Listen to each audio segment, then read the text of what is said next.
Hello friends, how are you today? My name is Eva Reddick and I'm a student at Tiffin University and I'm studying psychology and human services. Thank you for tuning in and taking time out of your day to listen to me speak.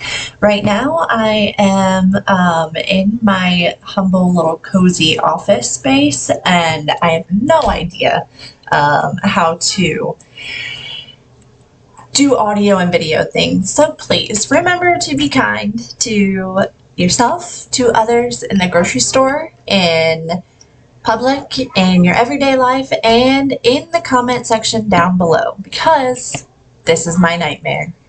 The topic that I'm choosing to speak with you today about is glossophobia, which is annoying to live with, as ugly as the name is. They hold hands. It makes sense. Glossophobia, I'm hoping that this speech is not only informative, but also just gives a little insight, as glossophobia has affected me in various ways, in multiple settings, periodically throughout my life, from the time I was born until I sit here before you now. Based on the data and the statistics that I intend to touch on today, I'm also willing to bet that I'm not the only person in this virtual setting who would literally actually rather die than get in front of an audience up on stage and deliver a message to a room full of people.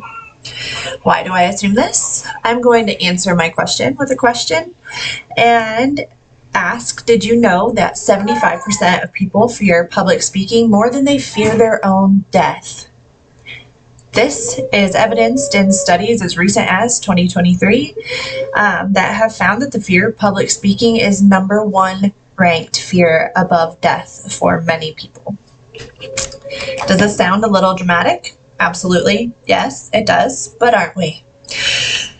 Maybe by the end of this speech, it's my hope that you might be able to leave today feeling informed and able to extend your empathy and compassion to future speakers who appear to be a little shaky or sweaty or stumbling over their words. And if this person is you, I hope that you have a better and more gentle understanding and acceptance of why these physical manifestations of your apprehension occur, and within yourself, and allow yourself to begin developing a skill set that would help you be a successful public speaker, as there are so many techniques accessible to you.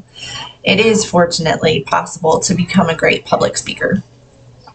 So let's dive right into it. It is story time. Picture it. Van Buren, Ohio, 2006. I was really backwards and shy when I was growing up. I went to a really small school, like a one-stop sign town type of situation. I went to school with the same kids from the time I was in kindergarten to the time I graduated miraculously in 12th grade. So I wasn't popular or athletic. So when I landed myself in advanced lit my junior year, or actually my senior year, I'm sorry, with all of the popular kids, all of them, and all of the athletes, every single one. There weren't very many of us. You could probably imagine I was less than thrilled. I had not one friend in my class. It was all of them and little old me, all 6 foot of me. In this class, and my nerves turned what should have been a proud personal achievement and something to be excited about into literally my least favorite part of the day.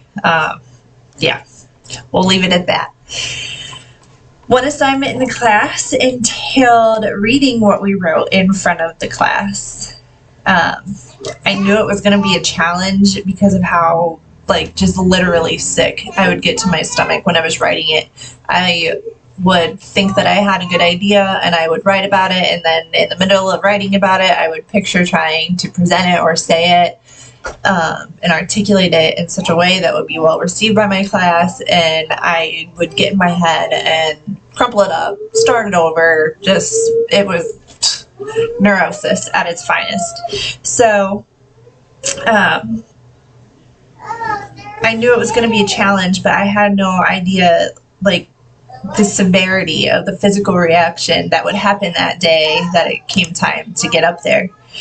I sat in my seat waiting to be called on and noticed that I was sweating from head to toe. I was freezing cold and I was sweating. Like, my hair felt damp and cold. My neck was damp and cold. My pants were sticking to me. It was just uncomfortable, which was weird because I wasn't a sweater. Not like that anyways. When I was finally called on, I noticed that when I stood up, I was super lightheaded, and my legs were like jello. Like, they weren't even there. Like, it was very awkward and just something that I had never really felt before. I thought it was weird, but I just tried to breathe it out on my way up there to the front of the class. And by the time I could gather my thoughts while that was happening, I was just focusing on walking in. All of a sudden, I noticed that I was actually starting to panic. I couldn't feel myself breathing. I could hear myself breathing. It was very loud, but I could not feel myself breathing. I was like suffocating. I thought that I could pull off no one noticing all this silent suffering that was happening within, but then I started to physically tremble and shake, and the paper, trying to read I tried to push through it and read what I had written, but I didn't recognize the sound of my own voice, and it freaked me out so bad. I kept losing my place in the paper, and my vision started to go out. Like, it went fuzzy, and then it went like dark, and then it kind of like do. And I had never fainted before, so I didn't realize what was happening until I woke up and to a completely dead silence, awkward silence from my class, and the sound of my teacher on the phone calling the office for help. Dramatic much? Yeah. So, this begs the question, why? Why? Absolutely no real danger, maybe perceived or subconscious threat. I'm not sure, but really I was fine, and it should have been fine. So why? Because science. I am the type of person who values a good answer to the question of why. It helps me to empower myself with science-backed evidence and knowledge so that I have a ground zero sort of foundation to start building skills to overcome a challenge that I might have. If there's one thing across the board that I've learned by utilizing this approach to learning, it's that we are all so much more alike than we are different, especially on the inside, the blood, the guts, the cells, where I'm going. We have mostly all the same basic neurologic makeup as far as mechanics go. Some people just seem to be wired to have strengths in different areas mentally, and that's okay. That's the bottom line of what I'm hoping to gift you with, is the fact that that's fine. Some people struggle with it, and it has nothing to do with who you are as a person. It has nothing to do with how educated you are, how well versed you are in a subject, like in a lane of knowledge. It has nothing to do with that. It is literally a neurological response. People with a true fear of public speaking hopefully can depersonalize from the experience by just blame your limbic system. Blame your brain. It's not your fault. It's your brain. The limbic system is responsible for the unique to you fight or flight response that occurs when someone's experiencing or facing perceived danger or threats. Also, unique to you is that the level of danger one needs to be in before this response kicks in is also unique to the individual, which, as demonstrated by the story that I just shared about fainting in front of my entire class, this is often inconvenient and 100% uninvited if it's not appropriately placed or socially appropriately placed. Falling out in front of a room full of strangers is not very convincing or, confidence boosting for sure. So where did this come from? For our ancient ancestors, the fight or flight response transpired from a standoff with a woolly mammoth, or maybe a bear or a tiger, just predators. In the presence of these threats, the caveman's body and mind would be stimulated in order to determine if he should fight the beast or run for his life. The limbic system in our brain regulates this fight or flight response. Though our evolved brains are intelligent, our limbic system sees not just a woolly mammoth, but other risks like dark alleys, creepers, public speaking, or equally dangerous threats, and thus the amygdala response is activated.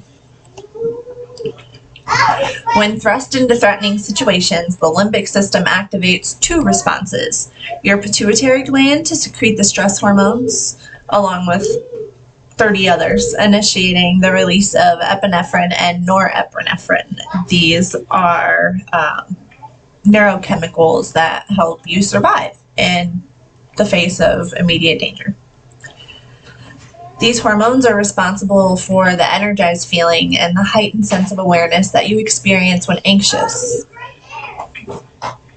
While these hormones are released, your brain also triggers a response by the sympathetic nervous system, causing your muscles to tense, your pupils to dilate, your heart rate to increase, breathing volume to increase. Hence, I could hear me breathe, but I couldn't feel it. Your blood, already read that. All of these responses and symptoms allow you to either attack your foe or run from it. You can fight that woolly mammoth or stand shaking at the podium and hope not to pass out. Left unaddressed, these very real physical symptoms clog your brain's ability to guide your rational thought and study your body movements. Here's the good news. The amygdala and your rational brain centers are opposing systems, meaning that once you engage your rational frontal cortex, the amygdala shuts off and the fight or flight responses are calmed. Simply saying, my fight or flight has kicked in. Let's stop that. My fight and my flight, they're just kicked in. I'm fine. Everything's fine. Knock it off and speak. Try that, quote unquote. It really does shut it down because you've chosen to engage your rational brain. So recognize it when it's happening, choose to do something about it, and then use whatever coping skills or strategies work for you. Convert that anxiety to good and useful energy so you can hopefully deliver your best speech ever. And another fun neuroscience fact that I actually just discovered myself. Scientists have discovered that when someone's watching you perform, or even when you think you're being watched, an important part of your brain switches off, and it's called the inferior parietal cortex, IPC for short. And it's situated on the outer part of your brain near the top and back of your head, so here-ish.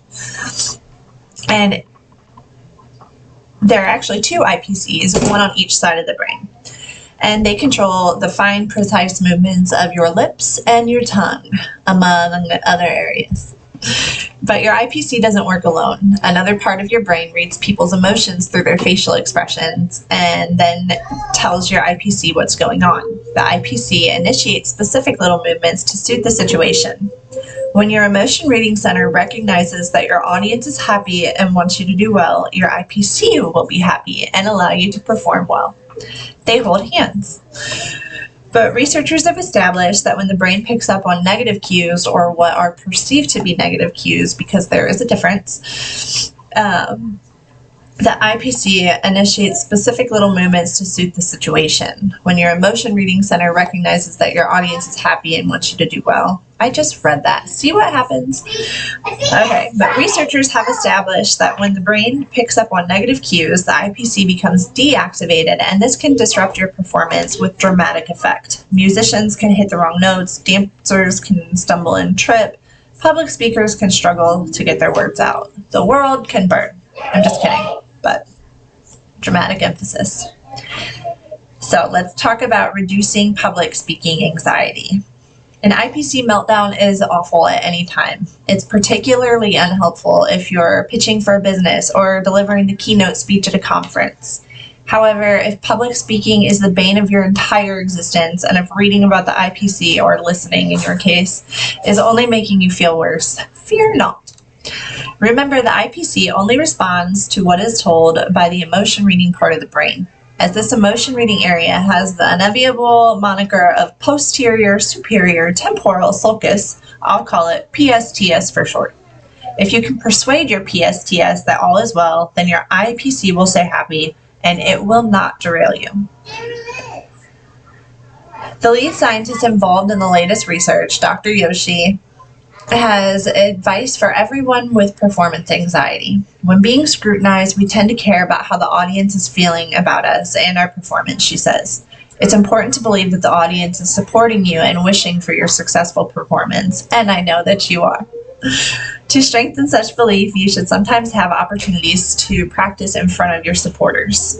It's suggested that it can be helpful if before every public performance you have a practice run in front of people who you know are rooting for you and might applaud for you. Such experiences would help to induce a desirable activation pattern in your brain and boost self-confidence. So, in conclusion, evolutionary psychology and neuroscience have always been realms that fascinate me, and I hope that the wisdom that they offer on the fear of public speaking specifically helps to loosen your judgment of yourself and others. You can't help it, but you can hack it. Don't give up, keep practicing, and find what works for you because you're capable and you deserve to be heard. Practice is certainly vital, and so is changing your mindset. Two things that I hope I've been successful in helping you decide to choose for yourself tonight. Thank you so much for listening, and always please be kind to yourself. I believe in you. If I can do this and stumble through it minimally, you can literally do it too. And I will stop with that. And again, please be kind to everybody in your everyday life, in the grocery store, out in the world, and in the comment section down below. Give a first timer a break. And thank you, and have a great day.